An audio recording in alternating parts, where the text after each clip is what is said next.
Alright guys, what's going on? I'm going to bring you guys a quick little video here today. It's going to be my advice on how to stop stalling your bike if you're just first off learning how to ride. This is actually kind of a bit of a personal topic for me. This is the reason I'm making this video, because my girlfriend is getting into riding and she's kind of having, you know, some little bits of issues here and there with stalling her bike and kind of being a little rough off of the start. So I've been giving her advice and I want to make a video for you guys, so maybe I can help you guys out too if you're having the same problem of constantly stalling your bike every time that you're trying to start riding. Now, first off, something that I do want to mention is the type of bike will affect this a lot. So, you know, don't feel like it is only pertaining to you. If you are on a smaller bike, like let's say like 300 cc's or smaller, it's actually going to be easier to stall the bike than it is on a 600 Super Sport or 1000 or any of a higher power or displacement bike. So yeah, my girlfriend, she has kind of like it's a Grom knockoff clone, and so that bike actually stalls very easy. So don't feel bad if you're constantly stalling your bike. Hopefully this video will help you guys to stop that. So my first piece of advice is most people always feel like when they are starting on a bike that you let the clutch out first and then give it throttle once you're up to speed, and that is not necessarily the case. A lot of people, including me, will raise the RPMs just a little bit like that as you're letting out on the clutch. So having that higher RPMs is going to inherently make a little bit more power, and it's going to cause the bike to not want to stall as much. So I give you guys a good example of what I mean by that. If you watch any of my videos, this is how you will commonly see me start. And I did exaggerate that just a little bit, obviously for the sake of, you know, kind of showing you guys what I mean.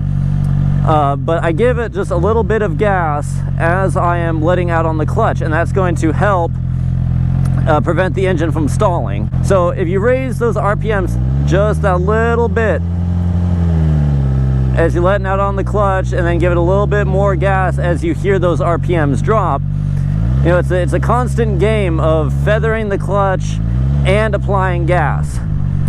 Because I feel like the issue that a lot of people have is that, like I said, they try letting out on the clutch like this,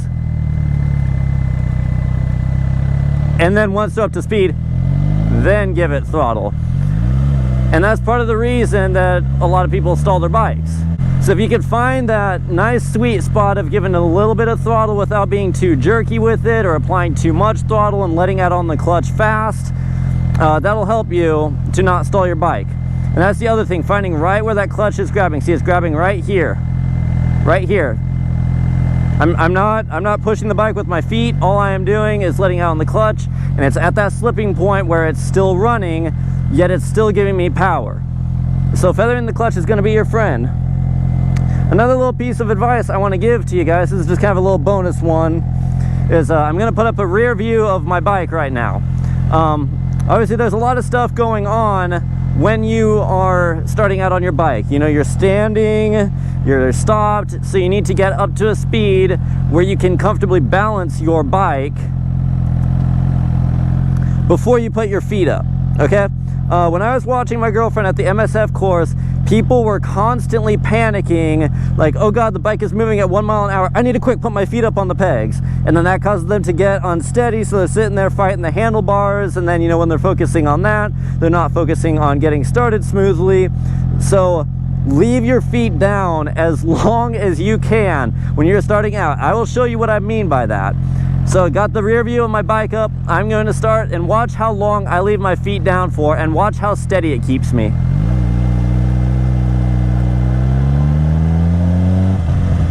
See how I just put my feet up there? Now I'll also give you a little demonstration of trying to fight to put my feet up as quickly as I can. Make sure you can see me. All right, you can see me. Now I'm gonna fight to put my feet up as fast as I can. Watch how unsteady I am. So I kind of had to swerve a little bit, because when I did that, that sudden jerk of motion threw the balance of the bike off. When your bike is at low speeds, that is when it is the most unstable. Motorcycles become more stable as you speed up, because you got the gyroscopic effect of the wheels helping keep your bike balanced.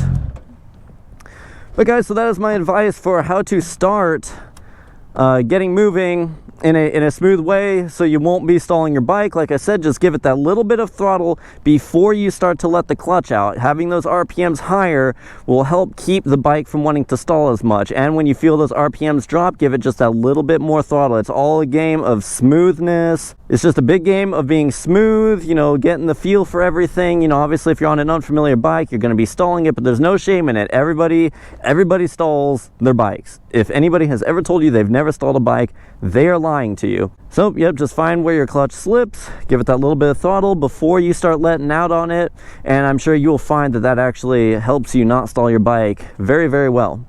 But guys, if you enjoyed the video, be sure to give it a thumbs up and also subscribe to my channel while you're at it. Thanks for watching, guys, and I will see you later.